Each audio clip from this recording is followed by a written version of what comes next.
Hello everyone, welcome back to the channel. Today, we dive deep into one of the most dramatic and tense moments in modern naval history, the day the sky seemed to burn over international waters, when a U.S. Navy aircraft came under Russian missile attack, and the swift, unrelenting retaliation that followed. This is not just a story of military might, but of precision engineering, relentless training, advanced technology, and the high-stakes chess game that unfolds whenever two superpowers test each other's limits. Our focus will take us through the scene itself, the tools of war involved, the design and capability of the U.S. Navy's responding force, and why this moment became a pivotal signal to the world. The setting began in tense skies over the northern maritime corridor. The U.S. reconnaissance mission was part of routine patrol operations aimed at monitoring possible missile deployments in contested zones. The aircraft, a highly sophisticated piece of engineering bristling with sensors and communications arrays, was operating in what the U.S. maintained as international airspace. But in an instant, that calm was shattered when radar warning receivers screamed of incoming threats.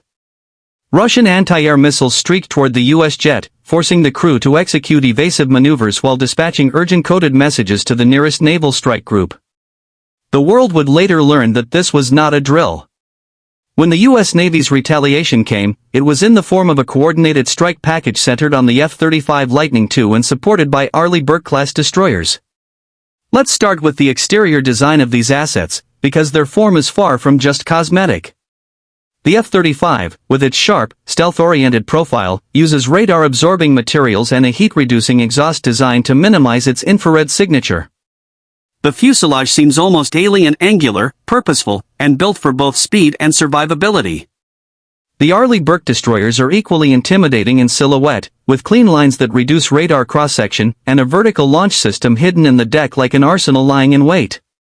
The USS Michael Murphy and her sister ships in the task force move like steel predators across the ocean, bristling with weapons but always ready to defend. Inside, the F-35 cockpit is compact but a marvel of technology.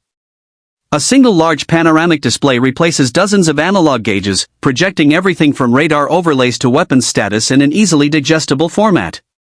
The pilot's helmet links directly to the aircraft's sensors, allowing them to literally see through the jet's skin, tracking threats in all directions without moving their head. The Arleigh Burke-class destroyers have similarly efficient interiors, combat information centers packed with glowing tactical displays, voice command communication relays, and AI-assisted targeting systems. These aren't luxury interiors, they're warfighting nerve centers where every switch, screen, and sound matters. Performance is where both these platforms truly shine.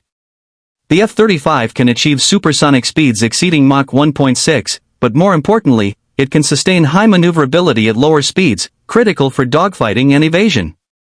Its ability to combine stealth, speed, and multi-role adaptability allows it to switch from an air superiority role to ground attack within seconds. The Arleigh Burke destroyers bring a different kind of performance, endurance and multi-mission dominance. They can launch Tomahawk cruise missiles over 1,000 miles to strike inland targets, deploy anti-ship and anti-submarine weaponry, and use the Aegis combat system to track and intercept incoming missiles simultaneously from multiple vectors. In the incident, their radar systems painted a three-dimensional map of the battlespace, allowing the F-35 pilots to fly in under total situational awareness. Safety features in military hardware aren't about comfort, they're about survival.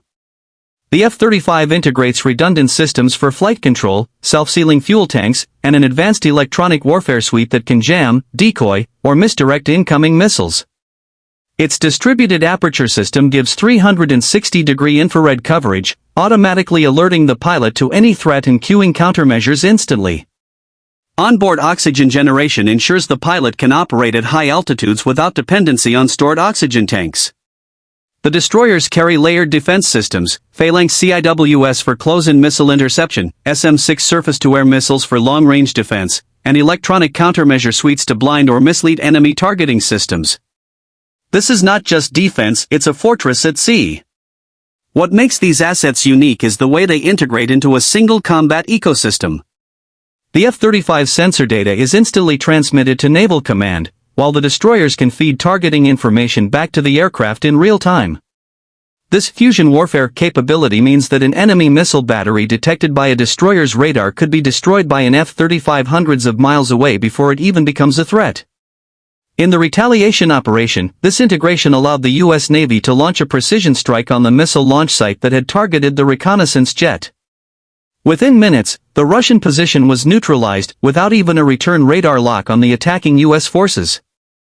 Price in this context is staggering but telling. An F-35 Lightning II costs around $80 million per unit, not including the lifetime operational cost which can exceed several hundred million over decades of service.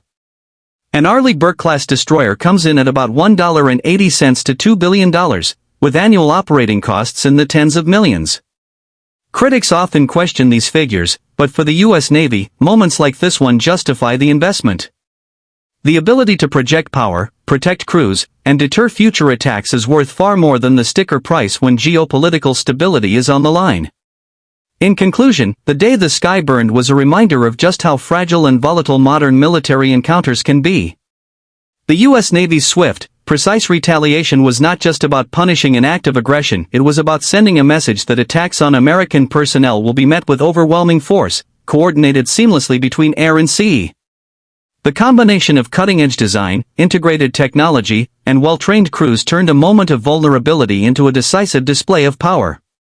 The world may debate the politics of the event, but there is no denying the operational brilliance of the response. It wasn't just retaliation, it was a masterclass in modern warfare.